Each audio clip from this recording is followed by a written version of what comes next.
And now, tonight's presentation of radio's outstanding theater of thrills, Suspense. Tonight, Suspense brings you a repeat performance of one of the most controversial plays ever presented over your radio. It is called 0 Hour by Ray Bradbury. Starring Miss Isa Ashdown, here is tonight's Suspense play, 0 Hour.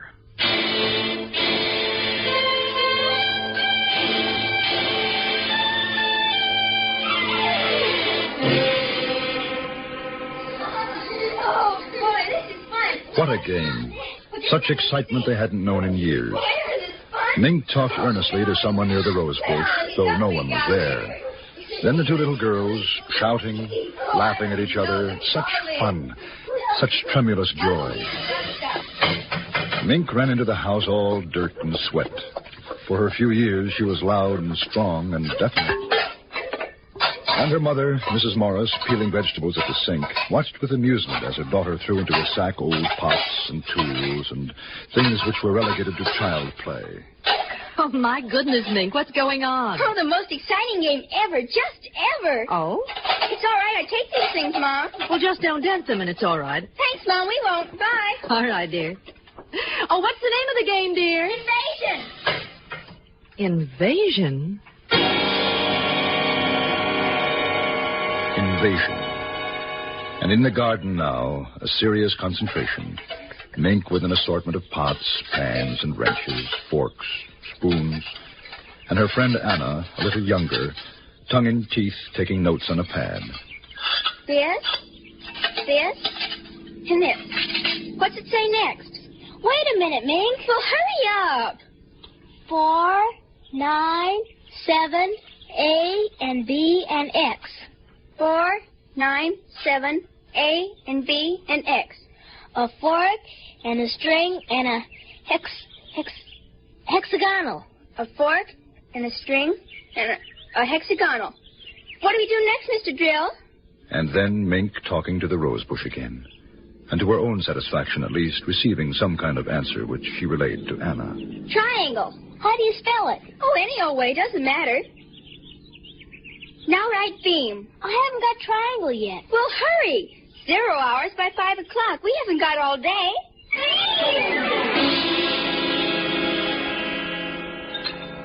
Then time out from Invasion for lunch. Mink bolted down the soup and coincidentally crammed a sandwich into her mouth. Now, you slow down, Mink.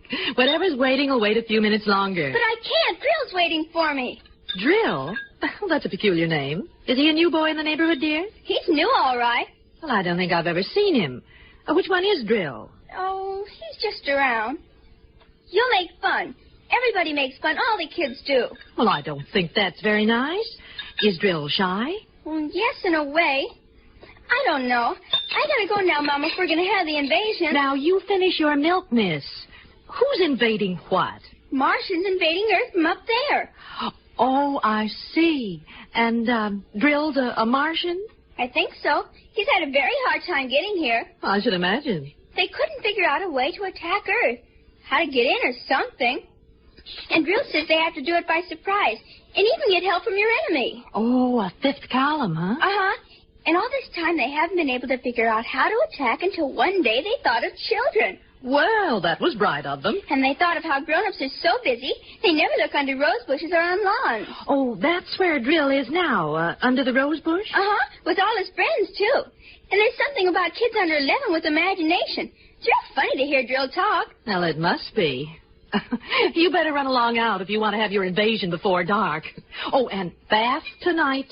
School tomorrow, you know. Drill says I won't have to take any more baths.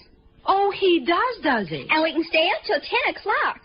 Well, your friend, Mr. Drill, had better mind his P's and Q's, or I'm going to call up his mother. That's just it. Drill says you're dangerous because you don't believe in Martians. Just like you think Drill's a kid. Well, he's not. And they're going to let us run the world when they get in. All of us kids. And I might even be queen. Well, that's nice, dear. Now run along. Mom. What is it, dear? Mom, when the invasion comes, we'll have to get rid of you and Daddy. But I'll be sure it won't hurt very much. Well, thanks. Thanks a lot.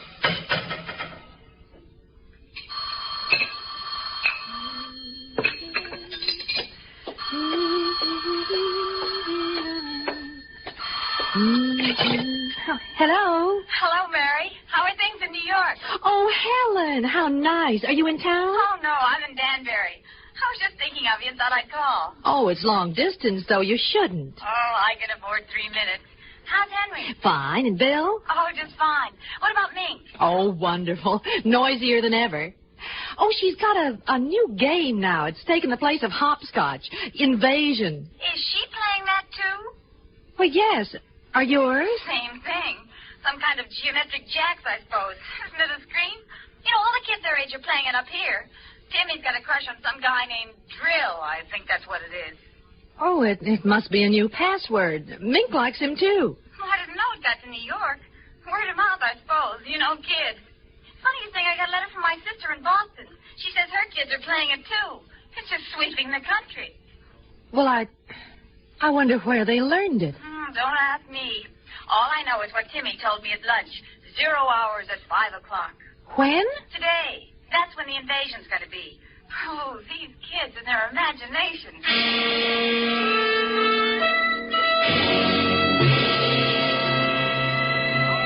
And they talked a little more. Schoolgirl friends.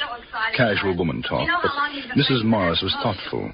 She was thinking of other things, of adults, of children with imagination, rose bushes, dimensions.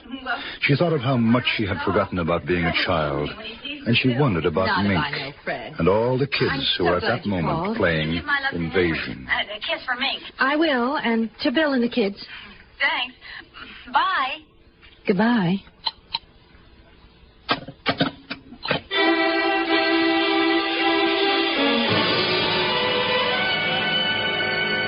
An hour drowsed by.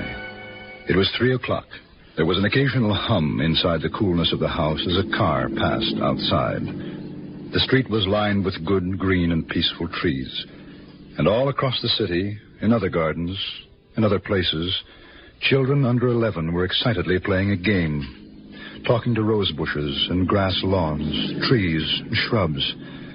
Even children in apartment houses, high in the air, conferring with potted plants, cactus and ivy.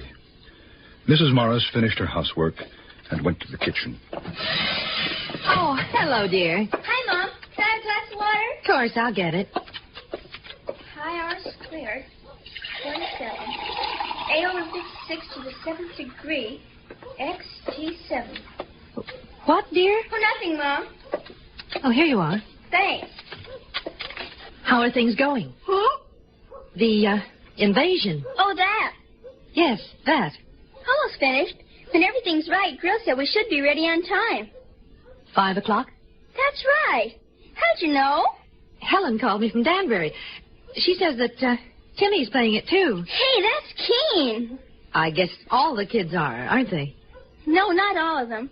Not guys like Jimmy Wood and Bob Wilson. They're growing up and they make fun of us. They're worse than parents. They just won't believe in drill. They're so smart just because they're growing up. You'd think they'd know better. They were little only a couple of years ago. Well, we'll get rid of them first. Drill says it's okay to kill them first. Mink, I don't like that kind of talk. Do you hear me? I don't like it at all. Oh, now, Mom. I mean it. You keep on that way and there'll be no more playing. You'll have to tell Anna to go home and you'll stay inside until bedtime. I'm sorry. Well, I should think so. Thanks for the water, Mom. Mink, Yes, Mom? what did those numbers mean? What numbers? Those numbers you were saying to yourself before. Oh, that. They're the things we have to do to get Grill and his friends out. That's all. Look, dear, why don't you and Anna go down to the drugstore and get some ice cream? You don't even have to use your allowance. I'll pay for it. Haven't got time, Mom. Thanks. Well, I'd never believe I'd hear you say that. I gotta go now, Mom. Oh, wait a minute. Mink, I want you to tell me the truth. What is this invasion silliness? It isn't silly. It's just a game. That's all. Mom, we're just playing an invasion. Excuse me, I gotta get back now. I'll see you later.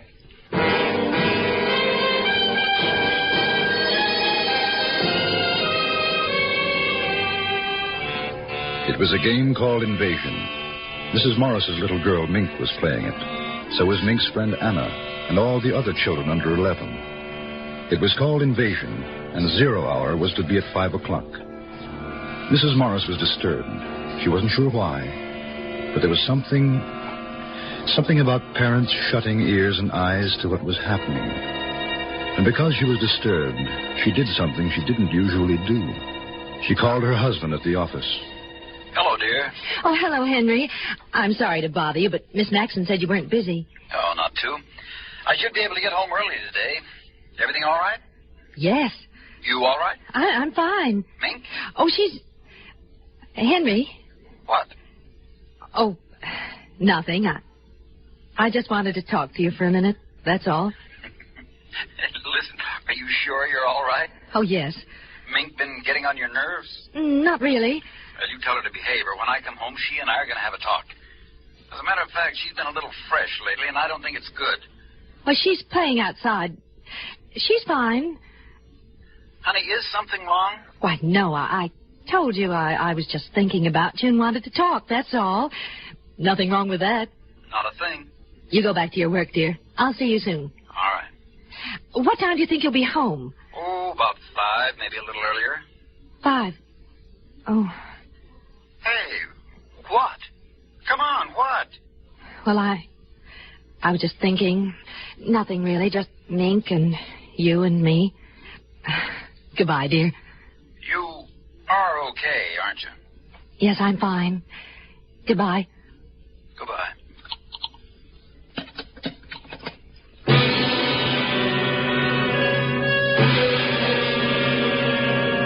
Another hour passed, and it was 4:30. The day began to wane. The sun lowered in the peaceful blue sky. Shadows lengthened on the green lawn. Outside it was quiet. The two little girls more intent than ever upon their endless movement of design and pattern with the implements before them. Mrs. Morris watched from the window, and she had never known Mink to have such powers of concentration. She had turned on the radio and sat drinking a cup of coffee and turned over her thoughts. Children. Children love and hate side by side. Sometimes children love you and hate you all in half a second. Strange children. Do they ever forget or forgive the whippings and the harsh, strict words at command? I wonder. How can you forget or forgive those over and above you?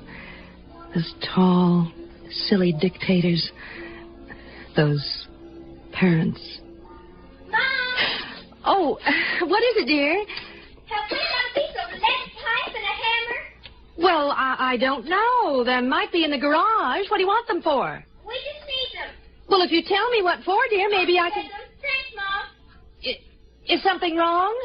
We're stuck halfway. If we get them all the way through, it'd be easier. Then all the others could come through after him. Well, can I help? Thanks, Mom. I can fix it. You better get through, Mink. I want you to take your bath before your father comes home. All right. Now, he's coming home early. And Mink! Mink had disappeared behind the shrubs, and Mrs. Morris knew it was ridiculous to make an issue of it. Besides, what was the issue? Invasion? Drill? 0 hour? Unaccountably, a cool breeze came up, and although normally for that time of year it would have been a relief, Mrs. Morris felt a chill. She closed the window.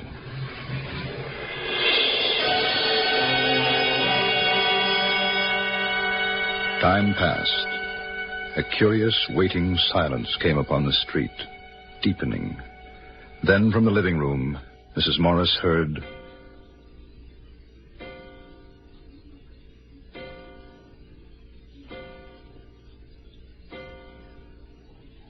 $5:00, 0 hour.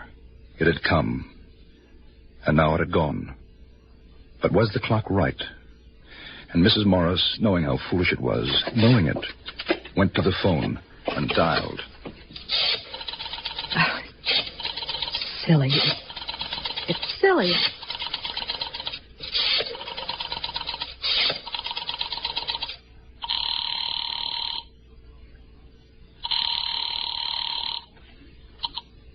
When you hear the tone, the time will be exactly 4:54 and 20 seconds.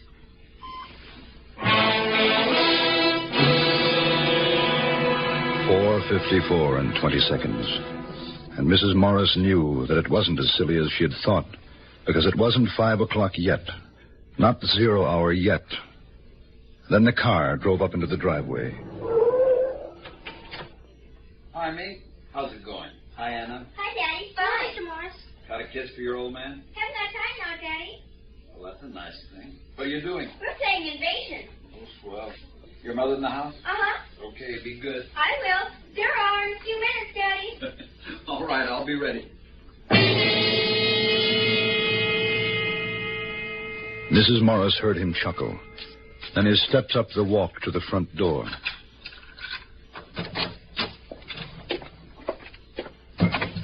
Mary? I'm in the living room, dear. Oh, hi. Our daughter didn't have time for a kiss. How about you? A hard day? Not particularly. Would you like a cocktail? Oh, you read my mind. Martini? Perfect. Anything exciting happened today? No. Oh, Helen called. Oh. From Danbury. I told her she was crazy, but she just felt like calling. Like you calling me this afternoon crazy, huh? Hey, what was that all about? Well, I told you. I just wanted to. Hey, incidentally, what's this new game the kids are playing? Invasion. That's a nice, depressing thought. Is she all right? Come to think of it, she looked kind of funny. She's all right. What's the time, Henry? A couple of minutes after 5. Why? No, the clock's wrong. By your watch. Oh, I've got 2 minutes, too. I'm probably slow. You got something on the stove? No, I just wondered. Honey. Hey, look at me. What's the matter? Nothing, really. No, really. Mink's been up to something. No, of course then not. What? I guess I'm a little tired, upset, that's all. You want to go out for dinner? Oh, no, I've got a steak here. I'll tell you what, I'll barbecue it. How'll that be? Oh, fine. What was that? What? Well, I thought I heard something. Well, I didn't. I must have been imagining it. Hey, you are jumpy. Why don't you have a drink? It'll do you good. No, I don't want one. What's the time? Mary, what is this? Now, I mean it. Something's wrong, and I want to know. Oh, it's silly. It's so silly. I'm on edge, that's all. Mary. I am. I don't like this. That kid's done something, hasn't she? I'm going to get her in. No, Henry, please, don't. She hasn't. It's nothing at all. What's that? I don't know. Those kids haven't got anything dangerous out there, have they? I noticed a lot of junk lying around. I thought it was a game. She wouldn't have done it herself. They made her do it. What the devil? Well, maybe you better go out and tell them to stop playing now. It's after 5. You tell me to put off the invasion until tomorrow. Tell her. It is coming from outside. What are they up to? I better take a look. Mink! Good Lord! Bombs! Bombs! They're bombing! No, it's upstairs. I know it is. In the attic. That's where it is. Mary! Mary, it is not up there! Mary! He ran after her, confused, not a little frightened. She seemed to know something. In the attic. Her mind had worked that quickly. Any excuse to get him away from the outside, to get him upstairs to the attic in time. And outside there were more explosions, and they could hear the children screaming with delight. It is not in the attic, it's outside. Mink's out there. What's the matter with you? No. I'll show you. Hurry! Get inside, quick. Now we're safe until the night. Are you crazy? Why did you throw that key away? Oh, maybe we can sneak out later. Maybe we can escape. For heaven's sake, the kid's out there. Do you want her to get killed? You don't know. You don't. We've got to stay here. We've got to. It's horrible. We've got to. You've got to stay here with me. At this point, I don't know how the devil I can get out. Where's that light? Oh, be quiet. Please be quiet. They'll hear us. They'll find it. Henry, please. Well, who's going to answer the telephone? There's that noise again. It's in this house. Mary, what is this? Mary, what's happening? You know, now answer me. Stop it, Mary, stop it. Somebody's downstairs. Who's down there? Who? Oh, no. Oh, hush. Please be quiet. They might go away. Please.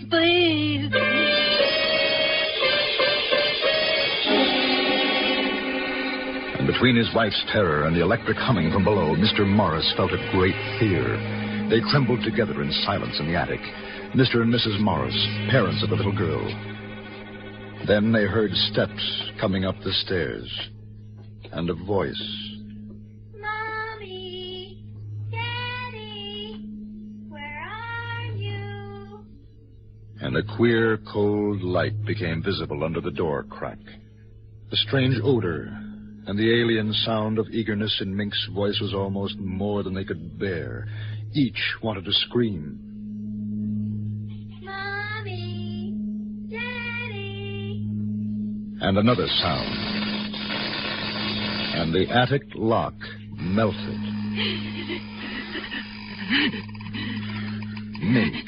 Mink with bright little eyes and tousled hair, peered inside. And behind her, tall, wavering blue shadows. Frightful shadows. Peekaboo.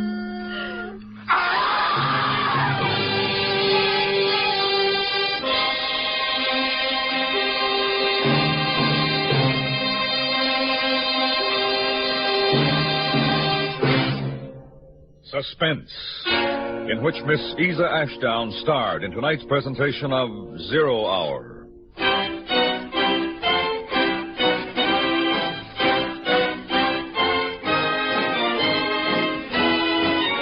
Suspense is produced and directed by Anthony Ellis. Tonight's script was written by Ray Bradbury and adapted by Mr. Ellis. The music was composed by Leith Stevens and Lucien Moravec and conducted by Wilbur Hatch. Featured in the cast were Parley Bear, Paula Winslow, Eve McVeigh, John Daner, and Beverly Hanley. Sound patterns were by Bill James and Ray Kemper. This is the CBS Radio Network.